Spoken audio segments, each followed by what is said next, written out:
All right, we are back for another Friday Financial Wrap Up with Mr. Michael Zuber. How are you, Michael? I'm doing great, man. I had a good weekend, which we'll talk about at the end, and yeah, it's just another great week. Absolutely. Same here. I'm buzzing with excitement. This is for February the 23rd, 2024. Let's get right into it. The Fed minutes. What did you see? What did you think about this week? Yeah, the Fed releases their minutes about 3 weeks or so after their meeting, and usually people comb through them to really kind of figure out the nitty gritty of what's going on. And this one was frankly, kind of boring. The Fed talked about not cutting, they talked about not raising. They talked about risking cutting too early, which is probably something we should have all known if we watched the channel. The Fed doesn't want to repeat the 70s for sure.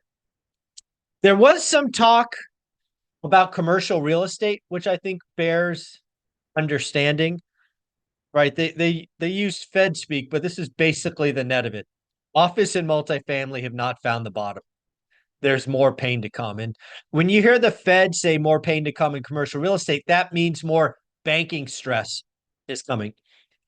It it wasn't anywhere in the Fed minutes, so this is not what they said. This is just me reviewing what they said. To me, it feels like they might be setting up some kind of bailout for community banks or commercial banks because, again, they'll wipe out the equity. So the LPs, the owners lose. The bank will take back the note, the building. I could see the Fed saying, "Hey, we'll give you, par value for that as you hold to the other side." I don't know if that will happen, but they could create, like, again, folks, go back to the future, right? The '80s and RTC, Resolution Trust Corporation, and it wouldn't surprise me if there's some kind of bailout for commercial real estate. I want to be clear. I am not asking for it. I don't think they should do it. Let the system work. But hey, they don't ask for my vote or my opinion, so it wouldn't shock me if one came. Interesting. And again, we talked about this. I feel like, again, for the last 6 months, For sure. we've sprinkled this in the conversation, and I've even asked you, hey, do you see a potential banking crisis? It was almost, we're coming up almost on the anniversary. You're right. Good call. March, Yeah. I feel like March, April range Mhm. was when Silicon Valley or the Yeah. Silicon SVB, Silicon Valley SVB, Bank. Yeah, and good then memory. also Signature, and it felt three or Yeah. four others. First So Republic. Yep. it's interesting that they're talking about it. Seems like they're being preemptive then. Would you feel like that's preemptive is the right word or no? Yeah, I think that is, I don't know, preemptive early. I think what I think is going on is they know they have a problem. Got it. They know there's a problem. Okay. All Yeah, right. I think they know there's a problem. Okay. Well, we're going to keep an eye on it. And as always, we always talk about and report on stuff like this. So let's Yep. continue. Let's talk about rates. What did you see this week and your thoughts? Well, I think there's a couple of things about rates. Rates went over 7% this week. Um, I I some people might hear this and think I'm either batshit crazy or whatever, but it is what it is.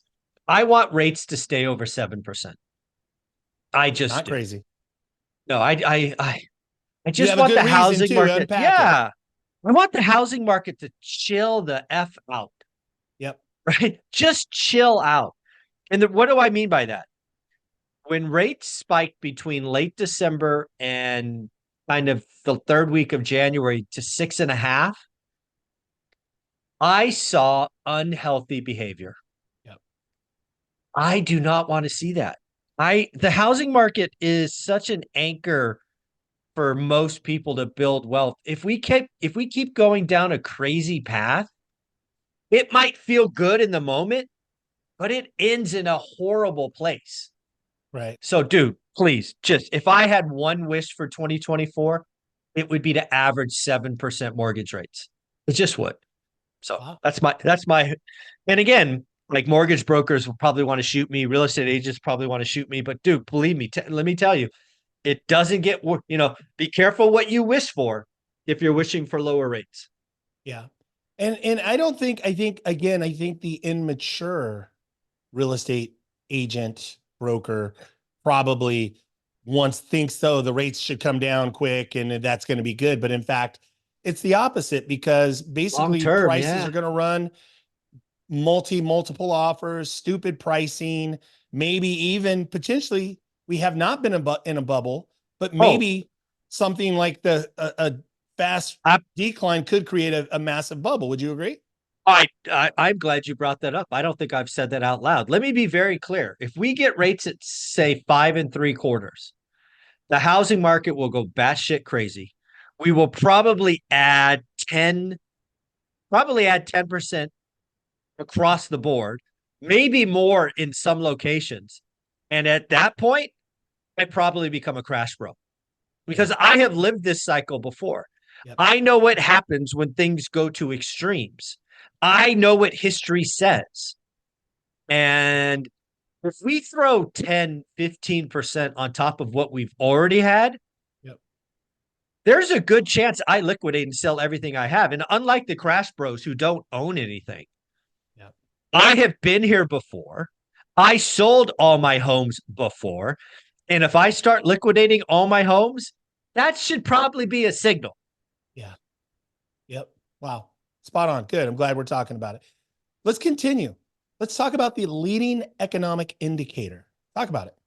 Yeah. So one of the things that I'm trying to figure out, and this is new because historically speaking, if you're 50 years old or thereabouts like I am, recessions are all the same, right? They crash, they bottom, they come back. And there is talk, at least when I was going to school, about the 1990 or 1991 recession being different. Yeah. And it was called a rolling recession.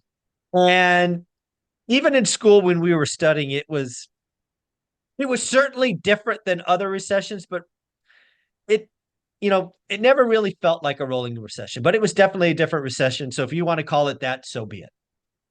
So what I'm trying to figure out is, given the once in 100-year pandemic, given that we've pumped $9 trillion into the economy, given that M2 money supply is crashing, but still, zoom out, could we be set up to have a true rolling recession where we never go negative? And one of the things that I am looking at is the leading economic indicators. It's a monthly report. And it would probably shock you to see that it has been negative for 21 months in a row. The last time it was negative for 21 months in a row, we were in the throes of the Great Recession, 2007 to 2009. So I ask you, does today feel like 2007 to 2009? And the answer, of course, is no. Unemployment's at 3 versus 8. Record high stock prices versus being at the bottom. It's just, there's nothing about today that is the same as 07 to 09, except that the leading economic indicators are negative for 21 months. Okay, so that's my first, that's different. And the other thing we have to realize is we pumped all this money into the economy. A lot of it is still out there sloshing around. We have a lot of government spending still to be done. So I'm looking at all of this knowing that a rolling recession is certainly possible. Okay. And I think I said a year ago that maybe it was a 5% chance. Yep. It's got to be in the 30s now. Because again, I think the longer this goes on, the more likely thing, the stuff at the bottom, like mortgage. Mortgage has been in a depression.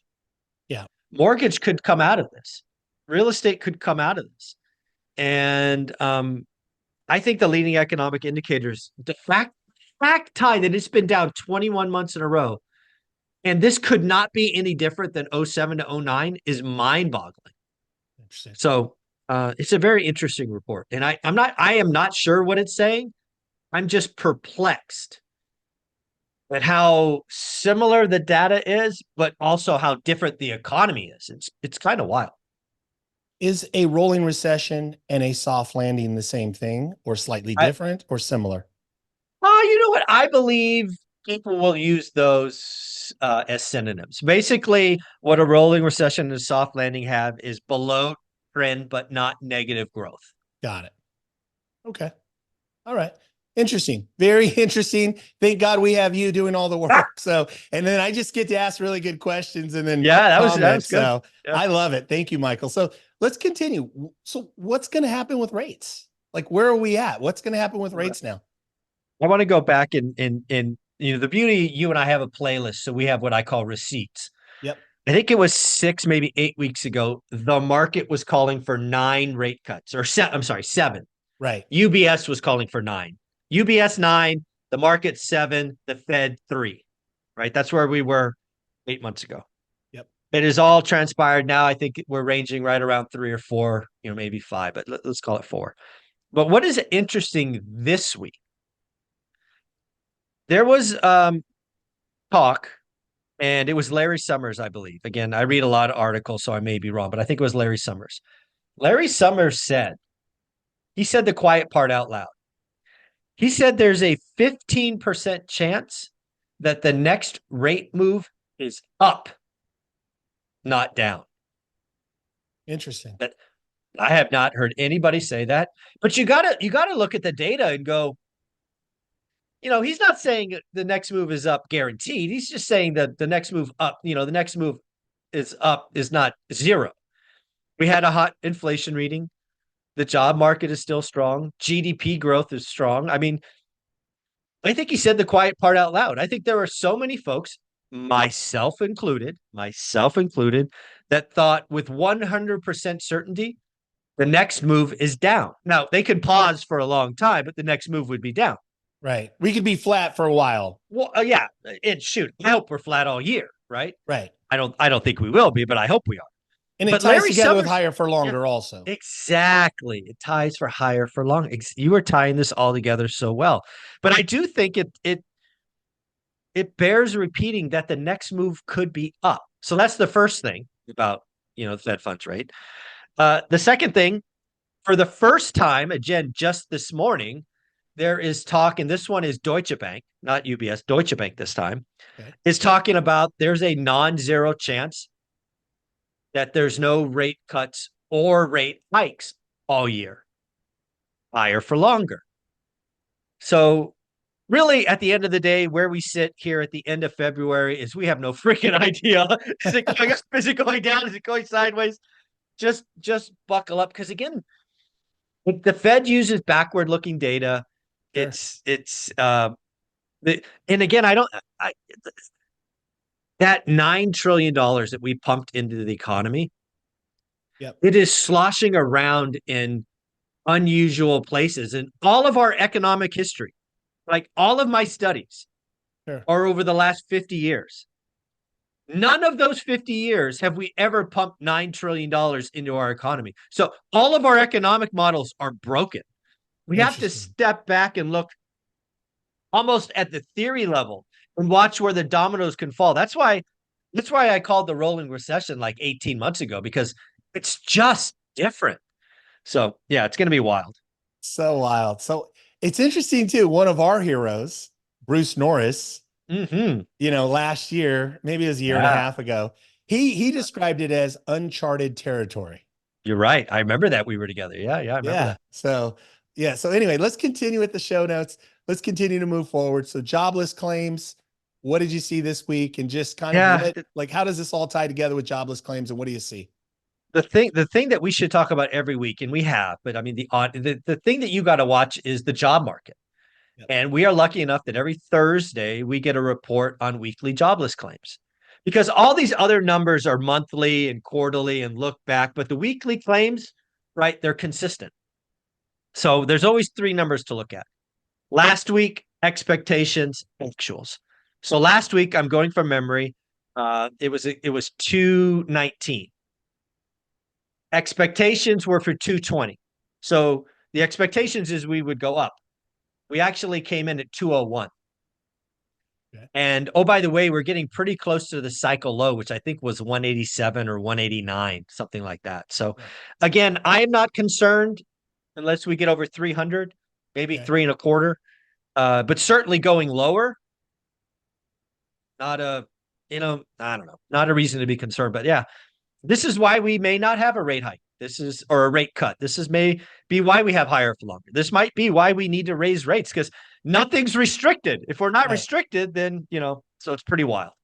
It's interesting too that you said this, and we, again, several weeks, maybe a month or two ago, about how important now the jobs numbers, how those are going to really play into, and that's really what I'm taking from this is that with regard to a rate cut versus a pause, or even, Larry saying maybe we even see the next move might be an increase in rates. It really has to do with still, again, CPI, the way that inflation numbers read, as well as with the jobless claims. That's going to be really a big piece of this to look at and continue to watch as we have going forward. Is that pretty accurate? Yeah, we've got it. We're gonna have to watch this. Absolutely. No question. Okay. Let me ask you that. I mean, obviously we had a great event. The educated, uneducated economist. That He was talked, awesome. Yeah. and Yeah. it was great to watch him work, man, in person. So great. If you have not seen he's got a playlist, folks. If you listen, you watch, check out the playlist with the uneducated economist. Really, really sharp guy. Was there anything that he said in his presentation? He talked about 2% as that average over 15 years and kind of the target, if you will. Is there anything about today's report that maybe tie into that 2% number? No, it just means we got to follow Simon, right? Simon, or the uneducated economist. And he really, I mean, he was awesome. Not a real estate guy, but somebody who watches the economy as much or more than I do, which I respect immensely. And he talked a lot, no, Cantillon effect, bullwhip effect, and all these other Cantillon effect, all these things. But he closed on very important concept that you and I have never talked about. Right. And that is the fact that the Fed has changed their target, right? The TV, the talking heads, shoot, you and I have talked about the Fed getting to 2%.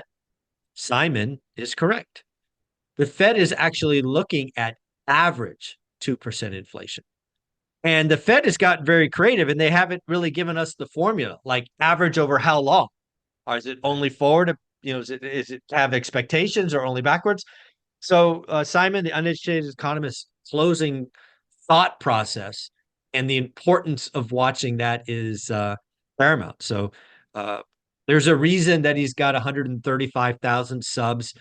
He's very personable. He tackles, he reads, he's getting in the weeds. Is a great follow. If you haven't followed Uneducated Economist, you should follow him. And it's funny how many people came up to me and goes, I don't know why he's the uneducated economist. He certainly sounds smarter than all the other ones. So shout out the educated/uneducated economist, Simon. So yeah, that's really cool. We need to pay attention to that. But hey, you have something on your shoulder that I can't quite see. I don't know what the heck that thing is. What is that? Come on, here we go. Let's go. Boom. I love it. The belt, baby. This is the one rental at a time belt. I love it. I was honored to receive it from you, Michael, and from Olivia. And this is the one I really love. I love it's got for the subscribers, right? So do the work. Do the work, right? But this one here, this is the one I really love. I love do the Go work. Giver. Go Giver, baby. Go Giver. So what a great event. I got to say, I have so many highlights. The uneducated economist, hearing him, I really kind of understood what he was actually saying. And I think for people, subscribe to this channel, one rental at a time, because Michael asked really good questions when you talk to Simon and breaking it down. I enjoyed the lumberjack and millennial Mike and brick by brick. So many good things. What were your highlights, Michael, from the event, from the weekend? Wow. You know what? Nobody's asked me that. I mean, it's been a few days, but nobody asked me. So I have a couple of highlights right off the cuff. Number one was the audience. Yes. They, because again, I'm a control freak, but I couldn't control the audience. And I said it on stage, right? One of the things that I hoped happened is people made new friendships and they networked and they got uncomfortable. That appears to have happened. I was around the facility. I did like 15,000 steps both days just at the facility. So I was all over the place and nobody was clicky. They were all, everybody was talking to everybody. Nobody was big dogging it. Great questions. The format worked. I did not know if it would work. I hoped it would work because I want to repeat it, where the speakers spoke and then they got questions from the audience, right? So 50-60% of the meeting was audience driven, which was important to me. The facility came through, Melinda and the Blind Center. I mean, I don't know if so when you put on an event, you've done an event, but for the audience, it's an exhausting process, right? I mean, not the event itself, but I'm like booking and making your selections and all of these things, right? It takes, it's not where I thrive, right? In the weeds like that. And, and obviously my color is purple. Going through their list, purple was not an option. So I said, I did what I did. I said, hey, can I buy you some purple, tablecloths or whatever? And you could keep them after. And she said, sorry, we don't do that. So I selected black because it was, kind of a safe color. And I came in Friday, so before the people got there, just to drop off boxes and kind of get lay of the land. And lo and behold, pole is everywhere. I mean, just she didn't have to do that. She did it. And Yes. not only did we have that, but did you notice the lights everywhere? Yes. The lights Can were light. purple. Yeah. Oh, just awesome. Um, They were great and hosts, oh, incredible hosts, and they had people, the wine center that are people working, the mhm, catering, all the food was amazing. They were mhm. such great hosts. So Yeah, no, beyond blew me away, beyond expectation. And then the other thing is, I took a gamble, right? I chose to spend extra money on creating a podcast room, yeah. and it was purely as a thank you to the millionaires that were coming because I didn't pay anybody. And I wanted to kind of exceed your expectations. And I know that I get to talk with all of you, but most of you don't talk to each other. Right. Right. So I wanted to have a space where you could go get quiet with somebody that hopefully you want to get to know or whatever. And you could go have a conversation. And oh, by the way, to be clear, I'm going to use that as bonus material. But just so everybody knows, anybody who did an interview, you're going to get the video as a thank you and you can use it at your heart's content. Just the right thing to do. And I got so many. The other thing that was really awesome was Olivia. So, Yes. right, Olivia is a huge part of what we've done, a huge part of the journey, but she doesn't like to be in big rooms like that, right? It's not her jam. Right. And she was there 20 hours. Yes. Even And Friday at Ryan's office. yeah, and she loved it. Yeah. I mean, it wasn't my day to watch her, so I don't know what happened, but I mean, people were coming up to her and talking to her and taking pictures. She had a legitimately good time. Yes. And that's important to me. Obviously, she's the most important person, right? So she had a good time. She was there. The speakers blew me away. You never know. Some people can come in, try to sell their stuff, kind of big time it, the speakers all delivered. I mean, there's only a couple of tweaks. The one thing that bugged me yesterday is like, how the hell am I going to exceed next year? How am I going to Yes. do this again and do it next year? So there's a couple of things I know I'm going to tweak. I'm going to feed everybody, Yep. which is expensive. I'm going to feed everybody. And what I mean by feed everybody is I'm going to have round tables for everyone. Yep. And we might even do 2-hour lunches and a 2-hour dinner. Why? Because I love the networking. Yes. I loved like for this event, it was only the VIP room where there were tables set up. Right. And every time I went there after lunch, after dinner, after lunch, nobody left. You were all talking and nobody kind of sat in a clicky table. People were moving around. So I'm gonna swallow it up and feed everybody the same way next time and make sure Yeah. and promote. And again, we're going to do a 2-hour lunch, a 2-hour dinner, a 2-hour lunch. So get ready for day one. Day one would be a long day, I love it. but yeah, it's going to be fun. That's awesome. And I want to say too that for everybody there, so spot on, no clicks. Everybody was super just gracious, humble, sharing, no big league, nobody, no ego, like low, no ego room. And the best part though, that I want to say to just cherry on top, everybody in there was doing stuff. This Oh, person, 10 that's units, yes. 3 units, just bought my first deal, whatever. Everybody in there was in the Even if they had business. zero, they were doing the work. Yep. Yep. Right. And zero And was rare. Most yeah, people in the room had properties and had equity and had stuff going, doing it the one rental at a time way.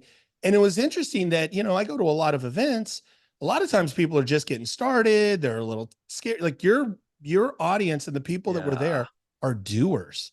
I was I so th- impressed. I think that is, yeah, I'll say it this way because I love that. They were doers, not pretenders. There are a lot Yes. of events you and I go to where the low ticket price is $97. I mean, how many Yep. of those have we been to, right? Yep. And there's a lot of kind of dreamers and shooting stars and yeah, Yes. dreamers. Yep. Everybody there. And again, I think I talked to probably 50 people that had zero, but they were all doing the work. They all had a buy box. They were all like, hey, this, that, the other. I'm writing offers, but nothing quite works. That's awesome. Keep going. It takes time. Right. So, yeah, the audience was so full of doers. And yeah, I'm still buzzing. It's like 4 days later. Same. Same. Excited all of the new stuff you're working on. Excited to Yeah. help you with the stuff you're working on. Lots of Let's be clear. It's your idea. So we'll just tease it. You gave me an idea of something we're going to try to put out over the next couple of months. So we'll highlight it when it happens. But yeah, it's your idea. So let's see. we're excited. A lot of really just the one thing I can tell the audience is that Michael is committed to deliver high value content to this channel, to this community. So all of you, thank you so much. Please share, like, subscribe, comment. I saw a whole conversation of people, different people, different groups talking about just participating in your comments and how much fun that Yeah. is for them. So please, Yeah. the community, thank you so much for your participation, your subscription, your comment, your likes, your shares. Please share this. Michael, thank you for all that you do. Have a great weekend, my friend. Yes, sir. Look forward to it next year, President's Day weekend, Saturday, Sunday. I love it.